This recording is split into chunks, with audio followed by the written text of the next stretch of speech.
거룩하고 복된 주일 예배에 참석하신 성도님들께 하나님의 은혜와 평강 가득하시기를 빕니다. 오늘은 사순절 세 번째 주일입니다.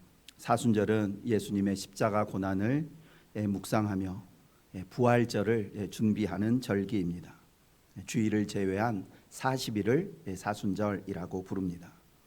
교회는 오래전부터 이 절기를 지켜오면서 예수님의 십자가 앞에서 자신의 삶을 돌아보고 또 자신의 삶 가운데 있는 죄악들 회개하며 하나님께 더 가까이 나아가는 시간으로 삼아왔습니다. 처음에는 지금처럼 이 사순절이란 말이 없었고, 그러니까 40일이 아니었고, 부활절을 앞두고 하루 이틀 정도 예수님의 부활을 생각하면서 금식하며 주님의 죽으심과 부활을 기념했습니다. 그러다 시간이 흐르면서 금식하는 기간이 점점 길어지고, 그래서 3세기쯤 되었을 때에는 우리가 지키는 고난주간 일주일 동안을 금식하고 회개하며 이렇게 부활절을 준비했습니다. 그러다가 325년 니케아 회의에서 교회는 공식적으로 부활절을 준비하는 기간을 40일로 정하고 그때부터 사순절을 공식적으로 지켜왔습니다. 40이라는 숫자에는 다음과 같은 성경적인 의미가 포함되어 있습니다. 노아 시대 40일 동안 내린 비는 심판과 새 출발의 시간이었고, 모세의 40일 금식은 하나님의 뜻을 받는 시간이었으며, 엘리야의 40일 도보 여행은 낙심에서 절망에서 회복으로 사명으로 나아가는 시간이었습니다. 그리고 우리 예수님의 40일 금식은 순종과 준비 그리고 순종을 위한 시간이었습니다. 그러므로 사순절은 단순히 예수님의 고난을 기념하는 시간이 아니라 이 고난 속에 담겨 있는 하나님의 마음을 깨닫고 자신의 삶을 정직하게 돌아보며 자신의 위치에서 하나님께 한 걸음 더 나아가는 영적 훈련의 시간입니다. 오늘 본문은 이러한 고난의 의미를 매우 구체적이고도 깊이 있게 다루고 있는 말씀입니다. 예레미야 29장은 바벨론 포로라는 엄청난 고난 한가운데 주어진 말씀입니다. 나라가 바벨론에 의해서 짓밟히고 성전이 파괴되었으며 이미 두 번의 침략으로 인해서 수많은 백성들이 바벨론 포로로 끌려가 있습니다. 바로 그러한 절망적인 상황에서, 고난의 자리에서 하나님은 자기 백성에게 이렇게 말씀하십니다. 너희가 내게 부르짖으며 내게 와서 기도하면 내가 너희의 기도를 들을 것이요 너희가 온 마음으로 나를 구하면 나를 찾을 것이요 나를 만나리라. 예레미야 선지자가 이 말씀을 선포할 당시 이스라엘은 아직 완전히 멸망하지는 않은 상태였습니다. 하지만 이제 곧 바벨론의 마지막 침략으로 인해서 예루살렘은 완전히 멸망할 것이고 수많은 사람들이 죽고 또한 백성들이 포로로 끌려가게 될 것입니다. 하나님께서는 그러한 상황을 미리 내다보시며 너희가 장차 포로 생활이라는 극심한 고난 가운데에서 내게 부르짖고 간절히 기도하며 온 마음으로 나를 찾으면 내가 너희의 기도를 듣고 다시 너희를 만나주겠다라는 말씀입니다. 이 말씀을 통해서 우리는 매우 중요한 영적 교훈을 깨닫습니다. 그것은 바로 하나님께서 우리에게 고난을 허락하시는 이유는 우리로 하여금 다시 하나님을 부르고 하나님께 돌아오게 하시기 위함이라는 사실입니다. 사람은 형통할 때보다 고난 가운데에서 하나님의 말씀을 더 잘 그리고 더 진지하게 듣게 되고 더 간절히 부르게 되며 하나님께 더 가까이 나아가고자 하는 노력을 취하게 됩니다. 동일한 내용이라도 어떤 순간에 좀 더 잘 보이고 잘 들리고 잘 느껴지는 순간이 있는데 주로 이 고난이라는 환경 속에서 우리는 하나님의 음성을 더 잘 듣게 된다라는 것입니다. 이런 점에서 사순절은 매우 중요한 의미를 갖습니다. 왜냐하면 사순절은 세상에서 가장 크고 깊고 처절한 예수님의 고난을 묵상하는 기간으로서 그 어느 때보다 하나님의 말씀을 잘 들을 수 있는 시간이기 때문입니다. 그리고 아시는 것처럼 예수님이 받으신 고난은 내가 받아야 할 고난이었기에 이때에 하나님의 음성을 더 잘 들을 수가 있습니다. 그러므로 사순절은 단순히 예수님의 고난을 기념하는 절기가 아니라 예수님의 고난을 통해서 나를 부르시는 하나님의 음성을 듣고 그동안 하나님께 나아가지 못하게 했던 나의 모든 죄를 회개하며 하나님께 더 가까이 나아가는 절기입니다. 오늘은 크게 다음과 같은 세 가지 내용으로 하나님의 말씀을 전하고자 합니다. 첫째, 하나님께서 고난을 허락하시는 이유는 우리를 하나님께로 돌아오게 하려 하심이다. 둘째, 하나님께 돌아가고 하나님과 더 가까워지는 방법은 자기 우상과 죄악의 걸림돌을 제거하는 회개이다. 셋째, 회개의 결과는 하나님과의 온전한 만남과 삶의 회복이다. 이 그 세 가지 이 주제를 가지고 말씀을 전하고자 합니다. 예수님의 고난을 묵상하는 사순절, 우리가 깨달아야 할 첫 번째 교훈은 하나님께서 고난을 허락하시는 이유는 우리를 하나님께로 돌아오게 하려 하심이다 라는 사실입니다. 하나님께서 너희가 내게 부르짖으며 내게 와서 기도하면 너희가 온 마음으로 나를 구하면 내가 듣고 만나주겠다 라는 이 말씀의 이면에는 그동안 이스라엘 백성들이 하나님을 간절히 부르지 않았고 진심으로 기도하지 않았으며 온 마음으로 찾지 않았다는 의미가 담겨 있습니다. 물론 이스라엘 백성들은 그렇게 생각하지 않았습니다. 자신들은 하나님 앞에 빠짐없이 제사를 드렸고 절기도 잘 지켰으며 제물도 드리면서 나름대로 신앙생활 잘 하고 있다고 생각했습니다. 그러나 하나님께서 보신 것은 성전 안에서의 그들의 모습이 아닌 성전 밖 그들의 실제의 삶과 그곳에서 행하는 말과 행위 속에 감추어진 마음의 동기였습니다. 그들은 하나님을 믿는다고 말하면서도 하나님만을 의지하지 않았고 하나님이 나와 함께 하신다 고백하면서도 실제 삶 속에서는 하나님이 안 계신 것처럼 살 때가 많았습니다. 온 마음으로 하나님을 찾기보다 필요할 때만 가끔씩 부분적으로 하나님을 찾았고 하나님의 뜻보다 자신의 욕망을 더 중요하게 여기며 살았습니다. 그래서 하나님은 고난을 통해서라도 이스라엘 백성들이 자신들의 모습을 진지하게 돌아보고 영적 현주소를 점검해 보기 원하셨던 것입니다. 그러나 이미 하나님과의 거리가 너무나 멀어지고 신앙이 차갑게 식어버린 사람은 웬만한 자극, 웬만한 일로는 자신의 영적 상태를 돌아보지를 못합니다. 그래서 하나님은 영적으로 깊이 잠들어 있는 그들의 영혼을 깨우시기 위해서 70년이라는 길고도 혹독한 고난의 시간을 허락하신 것입니다. 겉으로 보면 70년 포로 생활이라는 고난이 너무나 길고 가혹해 보이지만 이는 그만큼 그들의 영적 상태가 깊게 병들고 부패되어 있었다는 사실을 의미합니다. 그동안 하나님께서 그들을 위해서 할 수 있는 모든 일을 하셨습니다. 수많은 선지자들을 보내셔서 끊임없이 어떤 때는 조용히 타이르기도 하시고 어떤 때는 강하게 책망하시며 또 징계의 매를 드신 적도 한두 번이 아닙니다. 그러면 징계가 무서워서 잠깐 동안은 하나님께 돌아오는 것처럼 행동했지만 사실은 형식적인 습관적인 회개였을 뿐 금세 하나님을 떠나버렸습니다. 그 결과 이제는 웬만한 고난과 징계로는 하나님만을 온 마음으로 부르고 섬기는 참된 회개가 일어날 수 없는 지경이 되었고 이대로 두면 그들의 영혼이 완전히 죽게 될 것이 뻔합니다. 그래서 하나님은 70년 포로 생활이라는 혹독한 고난을 통해서라도 그들의 병든 영혼을 고쳐서 온 마음으로 하나님만을 찾게 하고 차갑게 식어버린 그들의 신앙을 다시 뜨겁게 회복시키고자 하셨던 것입니다.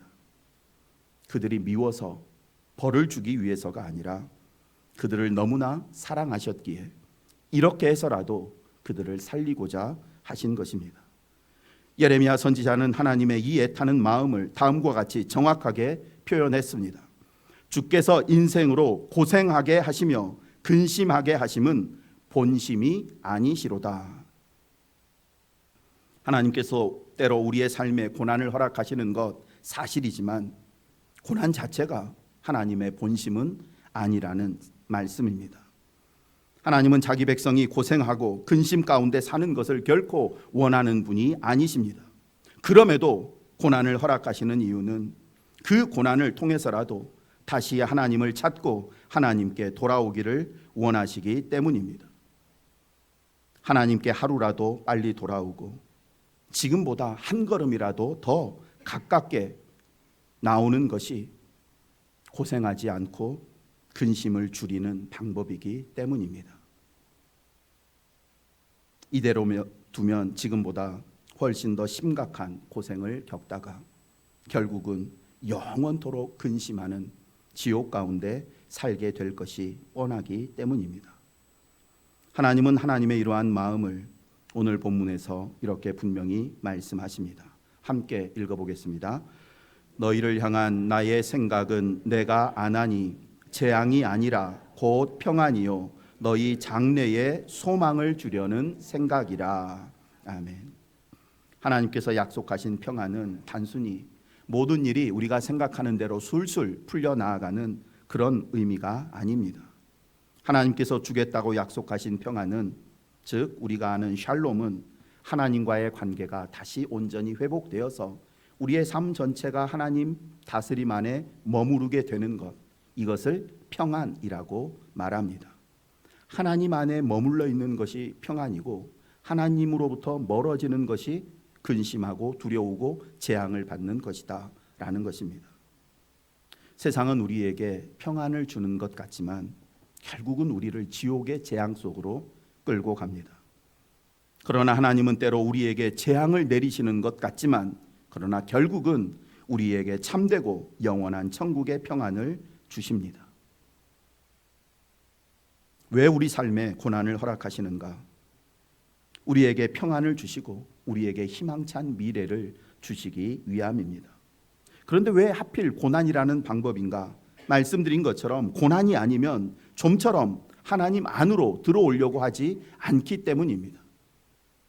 모든 일들이 내 뜻대로 내 생각대로 세상에서 좋은 것, 높은 것 누리고 살다 보면 하나님 앞으로 들어오기보다 점점 더 세상으로 나아가면서 결국은 상상할 수도 없는 재앙에 빠지게 되기 때문에 하나님 안으로 들어오라고 수없이 말씀하셨지만 듣지 않고, 그러니까 고난이라는 환경을 통해서라도 하나님 다시 한번 생각하고 하나님 안으로 참된 평안이 있는 곳으로 부르시는 것입니다.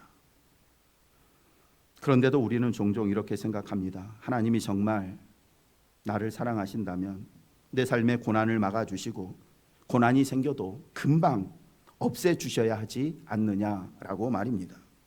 그래서 예상치 못한 고난을 만나거나 그 고난이 우리의 생각보다 계속해서 지속되면 하나님의 사랑과 능력을 의심하며 낙심과 원망에 빠지기도 합니다. 마치 하나님이 내 삶에 무관심하시고 내가 겪는 고난을 외면하시는 것처럼 생각하면서 말입니다. 그러나 2000년 전 십자가를 한번 생각해 보십시오. 사람들은 십자가에 달려 고통받는 예수님을 향해서 십자가에서 내려와라, 그러면 우리가 너를 믿겠다 외쳤습니다. 그러나 주님은 내려오시지 않았습니다. 능력이 없어서가 아닙니다. 만약 내려오셨다면 사람들의 조롱은 멈추고 그 십자가 아래 모여있는 사람들로부터 엄청난 환호를 받으실 수 있으셨겠지만 그러나 우리의 구원은 이루어질 수가 없었을 것입니다. 왜냐하면 피 흘림이 없은즉 사함이 없느니라고 성경이 분명히 말씀하기 때문입니다. 우리의 죄를 속하기 위해서는 반드시 죄 없는 생명의 피가 흘려져야 합니다. 그래서 예수님은 우리의 구원을 완성하기 위해 끝까지 십자가의 고통과 조롱과 수치를 견디셨던 것입니다. 성자 예수님이 십자가에서 말할 수 없는 수치와 조롱과 고통을 겪고 죽임을 당하실 때 성부 하나님은 아무 일도 하지 않으시는 것처럼 보였습니다. 그러나 성부 하나님은 오히려 그 십자가를 통해서 인류의 죄를 속하시는 가장 크고 놀라운 구원의 일을 행하고 계셨습니다.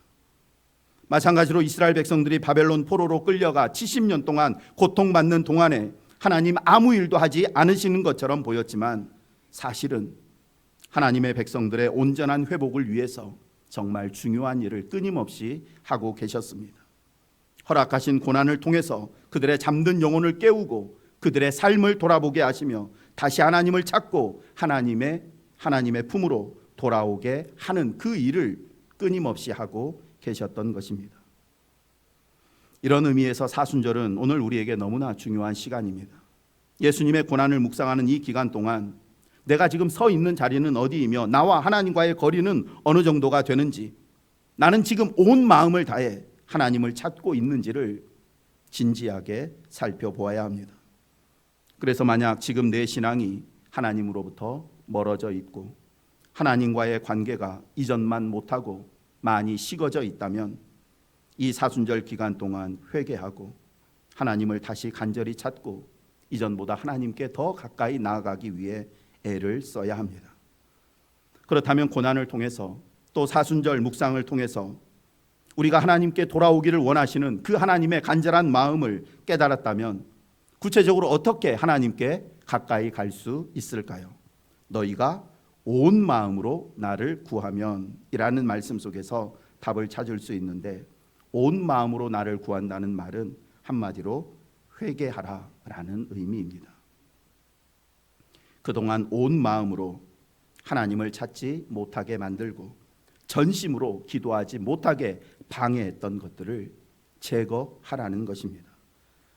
하나님께서는 에스겔 선지자를 통해서 하나님과 우리 사이를 계속해서 멀어지게 만드는 모든 것들을 두 가지, 자기 우상과 죄악의 걸림돌이라는 이 두 가지로 요약해서 설명하시는데, 에스겔서 14장 3절 그리고 6절 말씀 함께 읽어보겠습니다.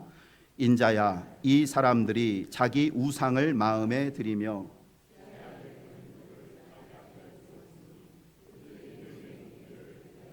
조금인들 용납하랴. 그런즉 너는 이스라엘 족속에게 이르기를 주 여호와의 말씀에 너희는 마음을 돌이켜 우상을 떠나고 얼굴을 돌려 모든 가증한 것을 떠나라. 아멘.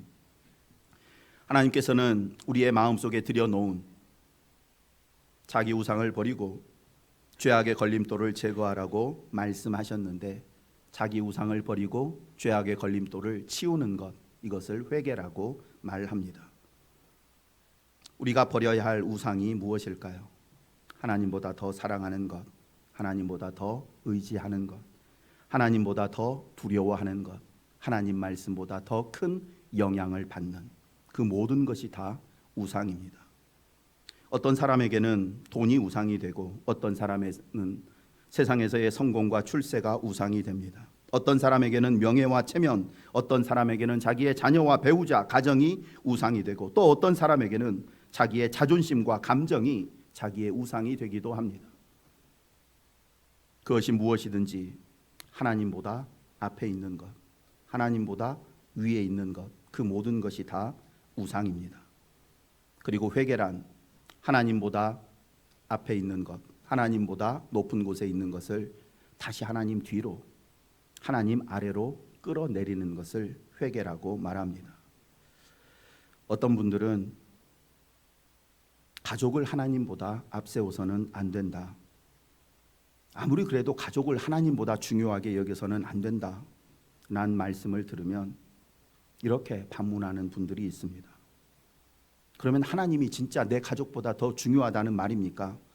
사실 내가 하나님을 믿는 것도 내 가족들 잘 되게 하기 위해서 하나님을 믿는 건데, 가족보다 하나님을 더 중요하게 여겨야 한다고 말하면 사실 나는 하나님을 믿기가 힘듭니다. 그러나 이는 자신이 지금 무슨 말을 하고 있는지 정확히 알지 못해서 그런 말을 하는 것입니다. 왜 우리가 하나님을 가장 앞선 자리, 가장 높은 자리에 모시고 하나님을 가장 중요한 분으로 모셔야 할까요? 당연히 하나님만이 내가 그토록 아끼고 사랑하고 보호하고자 하는 내 가정을 가장 완벽하게 안전하게 지키고 보호해 줄 수 있는 분이기 때문입니다. 우리가 정말 우리의 가족을 사랑한다면 그 사랑하는 가정을 지킬 능력도 힘도 없는 나 자신이나 세상의 물질이나 권세가 아닌 우리의 가정을 가장 안전하게 지켜줄 수 있는 하나님께 의탁해야 합니다. 이것이 바로 하나님을 가족보다 앞에 두어야 한다는 의미입니다. 내 가정을 끌고 나아가시는 분이 하나님이셔야지 우리의 가정이 결국 하나님이 주고자 하는 참된 평안, 천국으로 인도되는 것이지, 우리 가정을 많은 물질로 끌고 가고자 하면 잠깐은 평안할지 모르지만 그러나 결국은 재앙을 당하게 되는 것입니다. 가정이 중요하지 않아서가 아니라 너무나 중요하기에 하나님을 먼저 생각하고 하나님을 가장 귀히 여기라는 것입니다. 한마디로 하나님을 내 인생에서 가장 중요한 분으로 모시고 사는 것이 나와 내 가정과 내 삶을 가장 행복하고 안전하게 만드는 방법입니다. 그리고 이 사실을 깨닫지 못한 채 지금까지 내 힘과 노력으로, 그리고 세상의 물질과 성공, 권력과 명예로 나와 내 가족을 지키려고 했던 그런 어리석은 시도들을 내려놓는 것을 회개라고 말합니다. 또한 하나님께서는 죄악의 걸림돌을 제거하라고 말씀하십니다. 걸림돌이란 아시는 것처럼 길을 막아서 나아가지 못하게 넘어지게 만드는 돌을 걸림돌이라고 말합니다. 그러므로 죄악의 걸림돌은 하나님께 나아가는 길을 막는 모든 것들을 의미합니다. 용서하지 못하는 마음, 내 안에 가득한 탐욕, 정욕, 교만, 불신, 비교의식, 완고함, 숨겨놓은 죄, 끊지 못하는 습관적인 죄, 이 모든 것들이 다 하나님께 나아가는 것을 가로막는, 넘어지게 하는 걸림돌입니다. 이런 것들을 그대로 품고 있으면 예배를 드리지만 하나님을 만나는 감격을 누리지 못하고, 기도는 하지만 기도가 깊어지지 않으며, 말씀을 듣지만 마음이 열리지가 않습니다. 죄악의 걸림돌이 나와 하나님 사이를 계속 가로막기 때문입니다. 시편 기자는 내가 나의 마음에 죄악을 품었더라면 주께서 듣지 아니하시리이다 고백합니다. 이는 죄 없는 사람만이 하나님께 나아갈 수 있다는 뜻이 아닙니다. 세상에 죄 없는 사람은 하나도 없기 때문입니다. 그러므로 이 말씀의 뜻은 죄를 숨겨두고 자신의 죄를 합리화하며 마치 죄가 없는 것처럼 하나님 앞에 나와서 기도하면 안 되고, 하나님 앞에 나와서는 언제나 먼저 회개해야 한다는 의미입니다. 하나님께서 우리에게 회개를 요구하시는 이유는 우리를 정죄하시기 위함이 아니라 우리를 막고 있는 돌을 치우게 하심으로 하나님께 더 가까이 오게 하시기 위함입니다. 연약하고 허물 많은 우리가 이 거친 세상에서 하나님 앞으로 한 걸음 더 나아가는 것이 참된 평안을 누리고 우리의 삶을 지킬 수 있는 최고의 방법이기 때문입니다. 사순절은 예수님의 십자가를 바라보며 동시에 우리 안에 있는 죄와 허물을 함께 보는 시간입니다. 이 사순절을 진지하게 보내는 사람은 반드시 이 기간 동안 자신 안에 있는 자기 우상과 죄악의 걸림돌을 보게 되고, 그리고 그것을 내려놓게 됩니다. 진정한 회개는 막연히 후회하는 감정이 아니라 구체적인 내려놓음, 치움, 제거, 이것의 회개입니다. 주님, 이것이 하나님보다 앞에 있었습니다. 이것이 하나님께 나아가고자 하는 제 길을 막고 있었습니다. 이제 이것을 버리고 치우고 하나님께로 돌아갑니다. 이것이 참된 회개입니다. 끝으로 우리가 이렇게 고난 속에서 하나님의 부르심을 듣고 우리 안에 있는 자기 우상과 죄악의 걸림돌을 회개하며 온 마음으로 하나님께 돌아가면 하나님은 우리에게 무엇을 주실까요? 14절 말씀 함께 읽겠습니다. 나는 너희를 만날 것이며 너희를 포로된 중에서 다시 돌아오게 하되 내가 쫓아 보내었던 나라들과 모든 곳에서 모아 사로잡혀 떠났던 그곳으로 돌아오게 하리라. 아멘. 14절 말씀에는 하나님께 회개하고 돌아오는 사람에게 주어지는 세 가지 은혜가 기록되어 있습니다. 첫째, 하나님이 다시 만나 주십니다. 나는 너희를 만날 것이며, 회개하기 전에는 그렇게 만나고 싶어도 만날 수 없었던 하나님이었지만 회개하고 돌아오면 하나님께서 직접 우리를 찾아 만나 주십니다. 탕자가 돌아왔을 때 아버지가 달려가 안아 주었던 것처럼 우리가 회개하면 하나님은 즉시 우리에게 달려와 우리를 안아 주십니다. 그러니 사순절 기간 동안 꼭 마음을 하나님께로 돌이켜 우리에게 달려오시는 하나님을 만나는 기쁨과 감격을 누리기를 원합니다. 둘째, 하나님은 포로된 자리에서 다시 돌아오게 하십니다. 포로된 중에서 다시 돌아오게 하되, 포로되었다라는 것은 무언가에 단단히 묶여 자유를 누리지 못하고 있었다는 것입니다. 그동안 돈에 묶이고 주변 사람들의 시선에 묶이고 자기 고집에 묶이고 육신의 정욕에 묶여서 참된 자유를 살지 못했던 사람들이 회개하고 하나님께 돌아가면 하나님이 참된 해방을 주시고 평안을 누리게 하십니다. 셋째, 하나님은 흩어진 모든 것들 다시 모아 주십니다. 모든 곳에서 모아. 그동안 우리의 죄와 허물 그리고 잘못, 어리석음, 탐욕으로 인해서 흩어졌던 모든 것을 하나님께서 다시 모아주겠다고 약속하십니다. 우리의 죄와 욕심으로 인해서 관계가 흩어지고 건강도 흩어지고 예배도 흩어지고 마음도 흩어지고 모아놓은 물질들도 흩어지고 기도도 흩어져서 집중할 수 없었는데 우리가 회개하고 돌아가면 하나님께서 흩어진 모든 것들을 다시 모아주겠다고, 뿔뿔이 흩어져 있던 그 모든 것들이 다시 돌아와 제자리를 찾게 되므로 우리의 삶 전체가 온전히 회복되는 은혜를 경험하게 됩니다. 사순절에 이 모든 은혜가 임합니다. 함께 읽어보겠습니다. 예수님의 십자가 고난을 깊이 묵상하는 가운데 형식적이고 습관적이며 무감각하게 살던 우리의 신앙을 돌아보게 되고 하나님으로부터 멀어진 것들을 회개하게 되며 그 결과 다시 하나님과의 온전한 만남을 갖게 되고 그 만남을 통해 흩어졌던 모든 것들이 다시 모여지는 은혜를 경험하게 됩니다. 하나님께서 우리에게 사순절을 허락하시고 깊이 묵상하게 하신 이 귀한 뜻을 깨달아서 4월 5일 부활 주일까지 하나님 말씀 더 가까이 하시고 회개와 절제, 인내와 순종의 삶을 통해서 하나님 안에서 참된 평안을 누리시기를 원합니다. 말씀을 마칩니다. 사순절은 예수님의 고난을 묵상하는 절기이지만 동시에 그 고난 속에 담긴 하나님의 본심을 깨닫는 시간입니다. 하나님께서 고난을 허락하시는 이유는 우리를 하나님께 더 가까이 오게 하시기 위함입니다. 그리고 하나님께 돌아가는 방법은 하나님보다 앞에 있던 자기 우상과 죄악의 걸림돌을 회개하는 것입니다. 그렇게 온 마음으로 하나님께 돌아가는 사람들에게 하나님은 내가 너희를 만나주겠다 약속하십니다. 하나님은 오늘도 우리에게 말씀하십니다. 너희가 내게 부르짖으며 내게 와서 기도하면 내가 너희의 기도를 들을 것이요 너희가 온 마음으로 나를 구하면 나를 찾을 것이요 나를 만나리라. 이번 사순절 기간 우리 모두가 지금보다 하나님께 최소한 몇 걸음이라도 더 가까이 나아가기를 원합니다. 십자가 앞에서 우리 안에 있는 자기 우상과 죄악의 걸림돌을 내려놓기를 원합니다.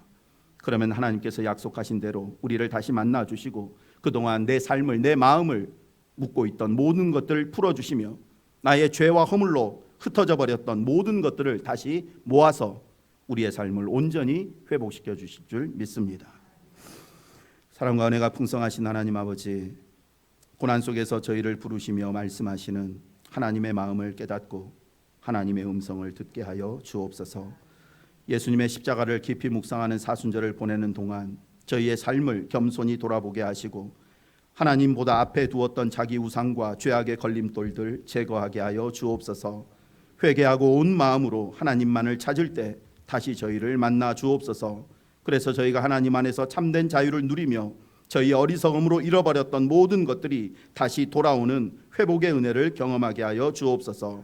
무엇보다 이번 사순절 기간 동안 저희 모두가 잃어버린 한 영혼을 주님께 돌아오게 하는 통로로 쓰임받는 귀한 은혜가 임하게 하여 주옵소서. 예수님의 이름으로 기도드립니다. 아멘.